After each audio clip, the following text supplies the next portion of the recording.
So it's not necessarily the easiest path, but it's definitely the path most worth choosing.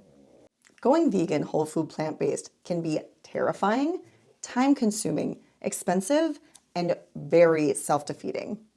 But I can save you a ton of these headaches with three major things that I wish somebody would have sat down and explained to me prior to going vegan, whole food, plant-based. The first piece of advice is to not anticipate a linear progression. So many times when we set out to change our diet, we think it's going to be this super easy slope. But instead of going directly from point A to point B, it's more like this, with a lot of ups and a lot of downs. So just anticipate some setbacks. Setbacks are okay. Setbacks are what allow us to be human. It's not about failure. It's about learning from those mistakes and moving forward. So if there's obstacles, just recognize them for what they are. Take note of where you might have fallen short, and then troubleshoot and problem solve and overcome instead of giving up and just going back to your old behaviors or your old, not so helpful habits.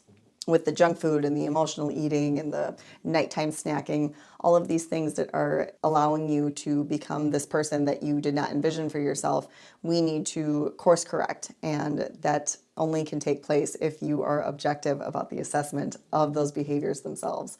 I actually go over this in depth in my Naturally Lean Masterclass, but that's already underway currently. But if you would like to find out more, make sure you email me with the information in the description box, and I'll let you know when I'm going to be running that course again. Hopefully this spring, but I'm not 100% yet. So I want you to think about other areas of your life where you've had to learn something new, like a new job. That's always a good example because nobody likes starting a new job because you have to learn a lot of difficult things that make you feel incompetent because you're not proficient at them yet. It takes a lot of trial and error and a lot of mistakes to learn how the heck you're supposed to do this new task. So just anticipate the same situation. You're not going to be an expert in the kitchen. You're not going to be an expert creating and adapting recipes, and you're certainly not going to be an expert at time efficiency. So just anticipate putting aside some additional time and some additional energy and mental fortitude to be able to overcome these small but real barriers to living a healthier lifestyle. The second piece of advice is to recognize that you will gradually develop a new identity. Everything about you is about to change. It's not just about eating different food or eating a new diet. This is something that's going to be all-encompassing in your life and who you are, who you spend your time with, the way you think about the world, even your priorities. Everything will shift. Your values, your interests, things that used to seem very appealing to you just won't seem at all appealing anymore. And it's really difficult when you make this shift without the people that you hold closest to you, when they're still stuck in their journey, or perhaps they're even going a different trajectory than you are. It's just something that you have to recognize and embrace for what it is. It's just part of life. So embracing the change and the growth and development that you're going to be going through is so much more important than holding on to the resistance and any of those pieces of your identity that you used to hold in really high regard or that you used to hold at your core of who you are. That's why people don't talk about whole food plant-based like a diet. They talk about it as a lifestyle because it becomes your life. It's all consuming. It is what you think about. It's how you spend your time. It changes the people that you hang out with, just like I was explaining in the beginning of this segment. Just because you don't see yourself following the type of path that this healthier version of you would be following, just know that it exists. It's just very difficult to see right now. It's pretty fuzzy. It's not at all clear because you have so much further to go before it starts to come into view. That doesn't mean it doesn't exist. It just means you have to take the necessary experiences along the way to get there. But with that said, it's important to recognize that this takes an abundance of mental resilience and fortitude when it comes to your health. So it's not necessarily the easiest path, but it's definitely the path most worth choosing.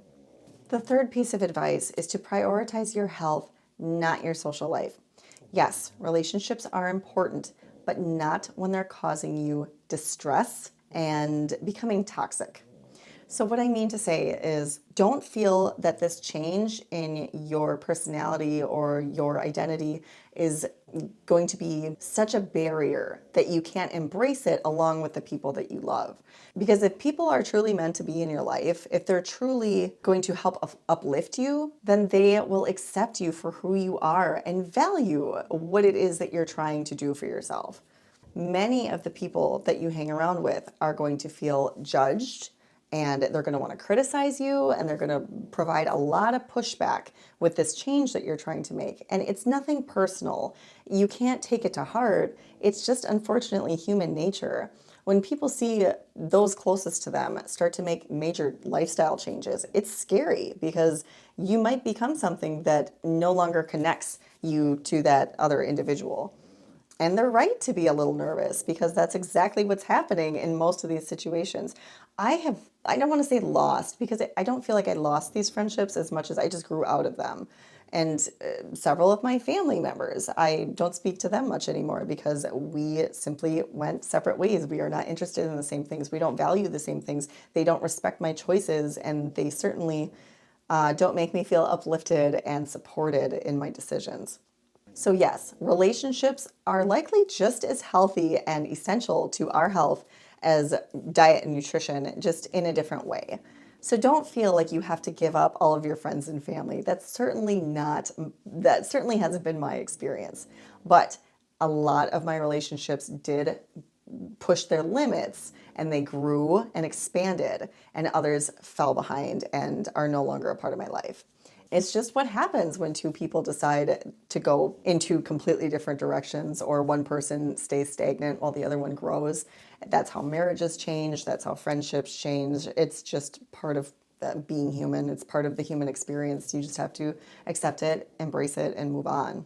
And it's also important to recognize that one day you may not at all miss these relationships, because ultimately your interests are going to change dramatically. You're no longer going to want to partake in the same unhealthful acts of behavior that these other people may still be partaking in. You're going to mature, you're going to grow, and you're going to value different things, and that's okay.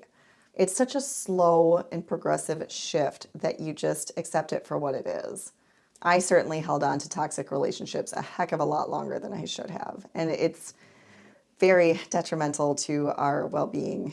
You want to keep in mind that when you improve your health and you start experiencing the vibrance and vitality that this diet will provide you, and all of the wonderful changes in your life that you'll be making as a result of it, you're going to attract new healthy people to your social circle. You're going to find new amazing relationships that completely fall in alignment with your goals and the current trajectory that you're on. I get it. It's scary making new friends, and it's hard letting go of loved ones that are just completely not healthful in your life, but it's necessary in order for us to grow. It's just something we have to do for ourselves.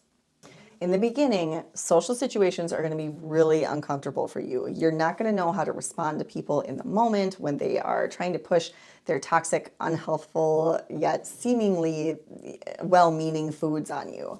So if you do need some additional support, I've created this awesome free tool that you can find in the description box below. It's called the Food Pusher's Response Guide, and it's 26 tactful yet assertive responses that you can provide to people who are pushing these less than healthful foods in your direction, and you're stuck like a deer in the headlights and you're not sure how to give them a polite response, especially for those people that are insistent and make you feel like you need to defend yourself.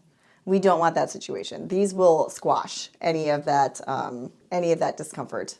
And after you practice these long enough, you won't need them at all. But it's important to have some kind of script in the beginning so you know how to respond to people in a way that's not going to put fuel on the fire and put you in a really uncomfortable situation. If you want more helpful content like this and you're not already subscribed to my email list, make sure you click that link in the description box below, and I'll send you that free Food Pusher's Response Guide. All right, guys, I hope this video was helpful, and I'll see you in the next one.